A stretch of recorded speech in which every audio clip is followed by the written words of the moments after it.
Okay, just walking with a civilian or somebody retired colonel or something. I don't know. Yeah, but that's an OC right there, right? That's the observer, right? Yeah, man. Old observer controller with the God gun. It's like I'm shooting this guy. Even if you miss, Yeah. I sit there and point the laser The and be like, time prices. yeah. Oh, chrono trigger You type did. shit. Yep. He's rocking 11 ACR.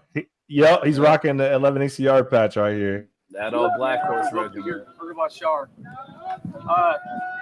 First things first, we did have a very nice day here today. Black Horse, Pack Horse. I want to say Alon's is one of the. I don't even know if that was the right one for that unit. I done had 3 different.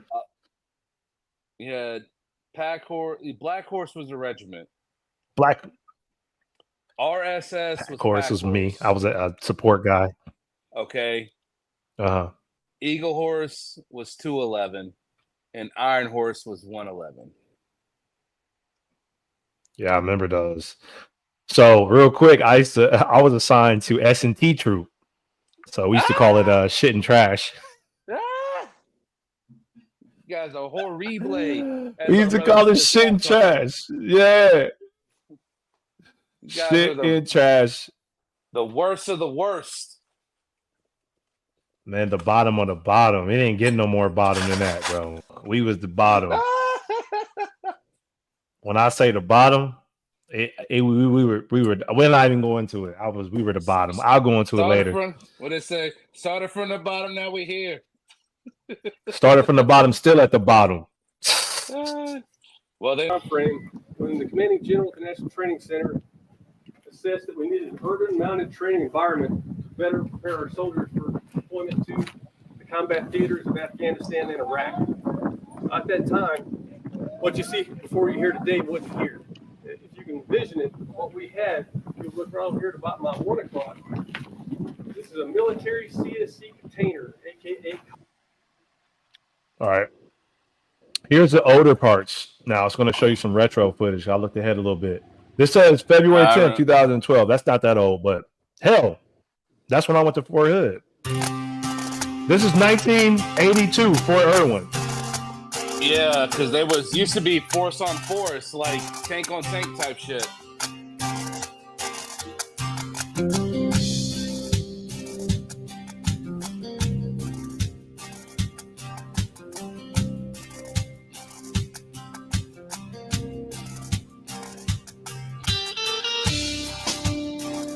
Oh.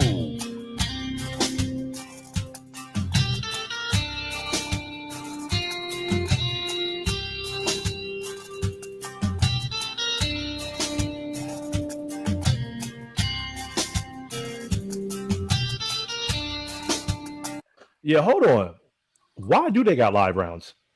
It used to be force on force. There'd be old decommissioned vehicles out there that they would shoot at. You know what I'm saying? Like a gunner, like a gunnery almost. Right. Yeah, I was thinking the same thing, and I had to sit there and go, like, wait a minute, like, y'all playing for real? Why y'all really shooting at each other in 1982? Why y'all really shooting at each other in 19? I mean, look, bro, it's California, the Bloods and the Crips. It is what it is. Bro, that it just makes sense where veterans be like, I was in Fort Irwin, we used to shoot at each other for real. You know, some random shit. You'd be like, what? It's like, back in my day, boy.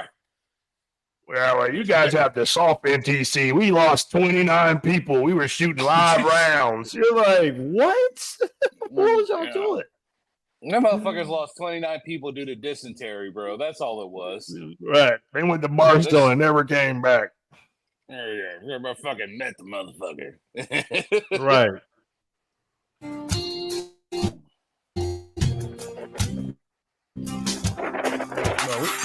From shed to shining shore, out of an age when time was young. There it is. Across the silver ocean's floor. Now I think we got some cool shit coming up here soon. Here we go. standing. Rank and file ever turning and moving the space. Yo. On paths of black and gold. Well, it's cool shit right here. Well, I thought it was live action. What's up? All right. So them the tanks that was before. So like the regular army, the forest kind of which ones? It's like the Ford units, like right yeah. there. It's fine. Okay, so like them was M60s, and so like the Ford units had M1s, like that right there. That's the M60. All right, but the Ford units they had M1s at that time. They didn't have M60s, right? And like, but they would paint them to look like they would put shit on them to make them look like Russian tanks and stuff like that. Because you got to think this is like right after the Cold War ended, right? So like even they would have these, they would have like they would have other stuff that they would call them cut V's, and it was that is what they was calling them. That name is definitely sparking some memories. Cut V's. They would be able to put different panels on them to make them look like a different country's vehicle, or like maybe even a different vehicle entirely. Like it was essentially a 113 with a Bradley turret that they could just put shit on it, and you'd have the laser tag shit that they're using. It's called Miles gear. Miles gear, yeah. Infrared laser tag. Yeah.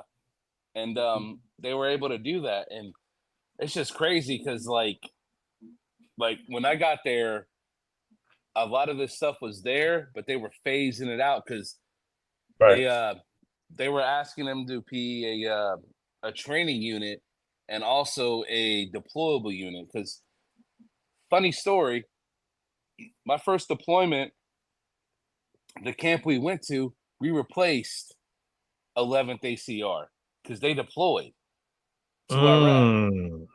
Yeah. And then I end up there full circle. So like when I got there and I said, I was at Bob Calzoo and I was out there at Diyala Patrol Base, they were like, wait, what?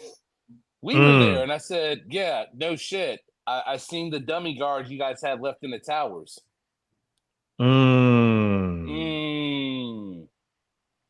Tactics. What Principal Skinner say? Pathetic. They're like, we're gonna put some dummy ass scarecrows in them watchtowers. Something we learned in NTC. It was a dummy. They'll never know. You think they'll know? They'll never know. Yeah, somebody's gonna know. They're going to know. How will you know? They're going to know. They're going to know. Wow. Shout out to dumbasses. Well, shout out. Without them, there would not be a fighting force. It's so funny, bro. Like when I was in, I could run 2 miles, 13 minutes. To do the run? I don't even run it.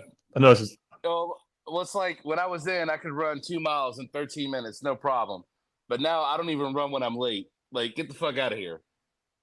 Like, I told my homeboy Jay, I looked at him and I said, he showed me a picture of his daughter, and I said, I see that big ass forehead runs in a family of yours.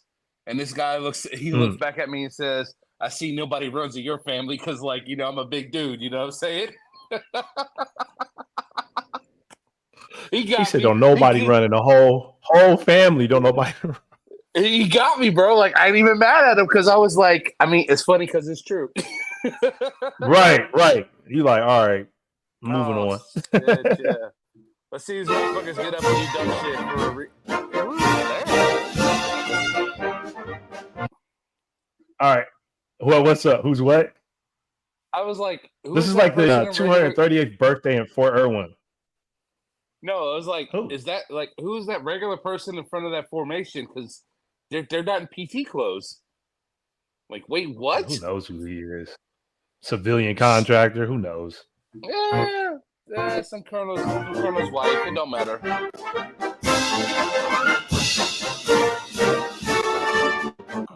I used to be the road guard. Fuck I used to be the road guard, bro.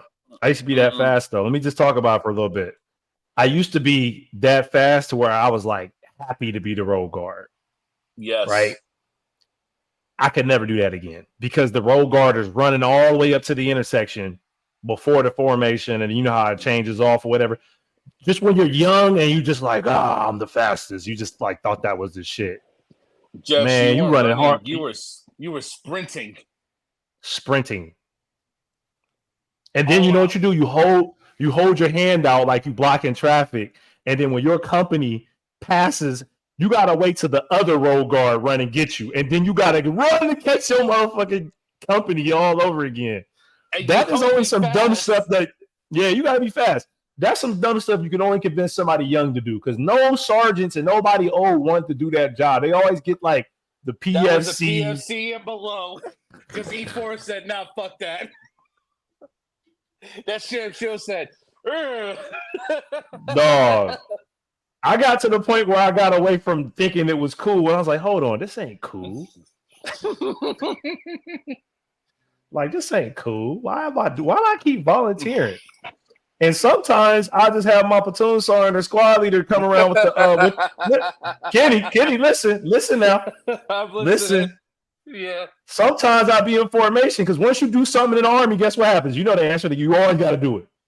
Man, I had my stripes, and I'd have my staff sergeant or E7. He talking, he go get the little roll guard vest. He just throw it at you, and you gotta catch it. You catch it like shit. Shit. You know what I hated? I won't do this today, bro. No, when they be talking about they need somebody to do something, and then they're talking, but then they stop and they start looking right at you. They be like, "Yeah, so what's gonna happen is like I need a volunteer. What they're gonna do is they're gonna have to do this, and then and all that shit." And you're like, "Well, I'm about to be voluntold." Voluntold. You already know it's you. You already know it's you. Oh yeah. Yeah, 3 sentences in, you're like, wait. Oh nope, here we go. So you can either be like, "I got you, Sergeant," or you could be quiet and still make it awkward. Like he'd be like, "Yeah, I need some high speeds. Just gonna go to the company at 0200 in the morning. Grab." You'd be like, he looking at you. I need one NCO and one junior enlisted. He looking dead at you. He like, "I got you, Sergeant. I'll do it." I'm sorry. Nah, bro. Look. No. I mean, yeah, you're gonna do it, but God damn it. Yeah. Stop capping. You end up doing it. Don't cap. You don't even lie. You ain't even I did. Exactly. I did. But you know what? I did. But listen, Kenny. Shit rolls downhill. So once you get assigned, once you get assigned that task, once you get assigned that task, what you end up doing? You turn around and be like, "All right, I need 2 volunteers." You use your rank and be like, "I need 2 volunteers." All right, motherfucker. Oh shit! No. I need 2 of y'all to. You need to meet in the motor pool at 0200 hours. I'm gonna be down there at 3:00 and get the keys. But like, all right, real talk, like Gav, like, I was never that dude. I couldn't, because it's like, how can I make you do something that I'm not gonna do? Yes. Well, I was that dude. I also did it with them. But you have to sometimes push it downhill. Sometimes you have to. Sometimes you have some shit, some shit kicked down the road, like, yo, hey, delegate, but like, in real talk, like,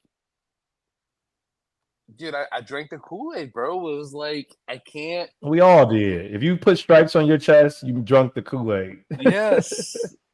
Shit. Yeah. And I remember we had to do a transmission on a tank during a division run. And like, the motor sergeant said, "What do you need to get it done?" I said, I need 2 Joes and an operator for the tank, and I'll have it done. And he said, "But it's a division run." And I said, "And it will continue along without 4 people." Right. So he gave me what I needed. And like we're sitting there, I'm in coveralls, and like I'm out there helping him get the transmission done. Like, Right. you know, I told him, hey, eat before you get here. Eat before you get here. That's some real NCO guidance right there. That's some real NCO guidance. Eat before you get here. Yeah, like, you know, I said, we're here at 06. Eat before you get here. You're not cutting for chow. Eat before you get here. And then come 11 o'clock, like I go and we had a contractor with us, a FSR, and I said, hey, can you give me a ride to Burger King? And they were like, yeah, why? And I said, well, I don't feel like driving. But like the dude was solid, so we went there and I bought all the guys food because, I mean, fuck, if you're working for me, I'm gonna feed you. Right. If I'm telling you to not leave, I'm going to feed you. I will fulfill your needs so you don't leave. Whatever you need is there. Right. If you gotta pee, if you gotta like, you know, piss or shit, yeah, go do that. But everything else, I got you. And that civilian contractor, that shit was fucking wild. Got the motherfucking shit put together. Batteries were dead on the tank. I was madder than shit, dude. And it has 12, but it got 12 batteries, and all of them was dead. And I just said, I'll come back Monday. That's all I can say. And they were like, you good? Man. I said, dude, I called a motor sergeant. Hey, the batteries are dead. What? And he just started yelling. This is me. He's yelling. I go, yeah. I just pulled away. He just, funny story. I met up with that motor sergeant out here in the rear ward, and he said, you were right. It is totally different. I said, yeah, I know, right? But it is different. Definitely. Moving along with these motivational runs that are slinky. Right. To the format, you'd be running and then jogging, and then running and then jogging, then walking and then running. That shit was wild, bro. There was no pace. Wild. There was no pace. What be even wilder is the NCOs that ain't even really good at doing nothing, trying to act like they good at this. Yelling, hey, fall in love. You be like, oh, we are already in formation. Shut up. What about nobody the ones that like the ones that couldn't do shit? So they say that sucked at PT. They said, I'm gonna go get the fallouts. You know what I'm talking about? Yeah, I know the ones. Yes, I know the ones very well. Very, very well. Very well. Get the fallouts. I would be singing cadence, and I will switch a cadence. I would be switching cadence like you can't hang. Just start singing loud, just stuff to be like make fun of people falling out. But yes, they'd be like trying to break ranks. Oh, you know another thing. Forget what I was just about to say. What happens when you need to fall out? You have to go from whatever rank you at, and you like trying to like break ranks. Or you like trying to time it like double. Like you got to get past like a whole right side of people.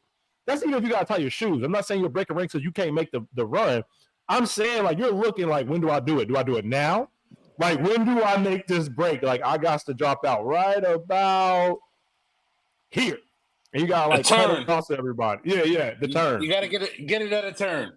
Because the formation will break open and you'll be able to slide your ass out that damn formation. Well, slide to the left, slide to the right. Slide on out. Hey, ain't nothing better. Look, Kenny. Yo, I'm gonna really mess you up with this one.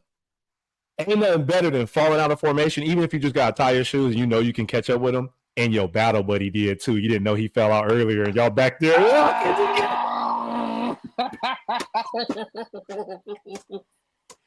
Oh shit! That is the best. You be like, you fell out. You be like, yeah, bro, I been fell out. I fell out by 2 streets back. He was like, yes. You trying to go to Taco Bell after this? You trying to go to Taco Bell? Oh my god! All right, so like, no bullshit, true story. There is my first experience with the senior NCO at Fort Irwin. All right, because we still here. Yeah. We had to do something called the T-Ford Road March. We walked fucking 50 kilometers. For those who do not know, that is 30 fucking miles. All right. In 2 days. So, yeah, 15 one, 15 on the other. After it was said and done, there was a regimental run or brigade run. It's a lot of people. And like, I just walked 30 miles in 2 days. My feet, they're done. I'm done from my yeah.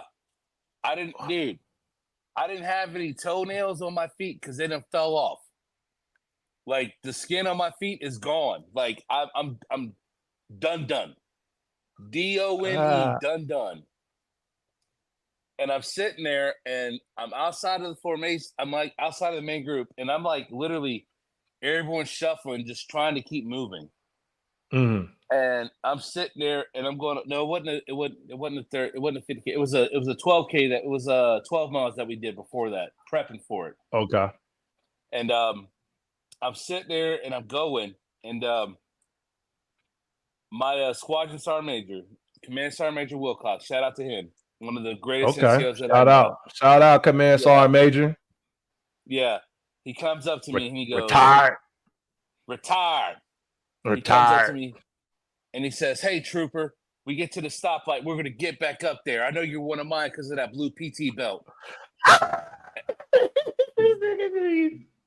Yeah. And I go, "Roger, Sergeant Major," and I'm in pain. Like I'm grimacing. And he says, "What troop are you in?" And I said, HHT. He said, "Did you just do 12-mile road march yesterday?" I said, "Roger, Sergeant Major." He goes, "Fuck that. Go back to your barracks room. Don't go to work till 1300. What's your name? Sergeant Evans? Yo, they got a problem? You tell them to call me. I'll remember you. We're good." And that's the good shit, right? Dude, hey, that's why I stayed. Shit like that, bro. Like, man, that was a motherfucker I wanted to be like.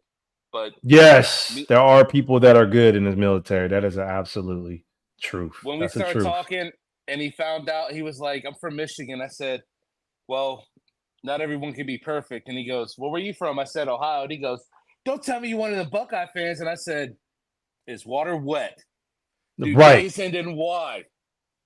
Yes. Got him. And yeah, and he like Buckeye. Well, and he also came up to my room, right? Because I was rebuilding a motor in my barracks room, and he says, "Do you know what the SOP says?" Yeah, some mechanic shit. He says, "Do you know what the SOP says?" And I said, "Yes, I do, Sergeant Major. It says no maintenance may be conducted in in the barracks parking lot. But I'm not in the parking lot. I'm inside my barracks room." And he goes, "Okay, let me know when you're done." When I let him know when I was done, the policy was rewritten. It is no longer allowed in the barracks footprint, which includes rooms, parking lot, and etc. Whoa. Dude is fucking solid. Can't nobody tell me anything negative about Command Sergeant Major Wilcox from 2007 until his retirement. You can't tell me shit. I'll tell you. Man, he sounds solid. Solid. Bro sounds solid.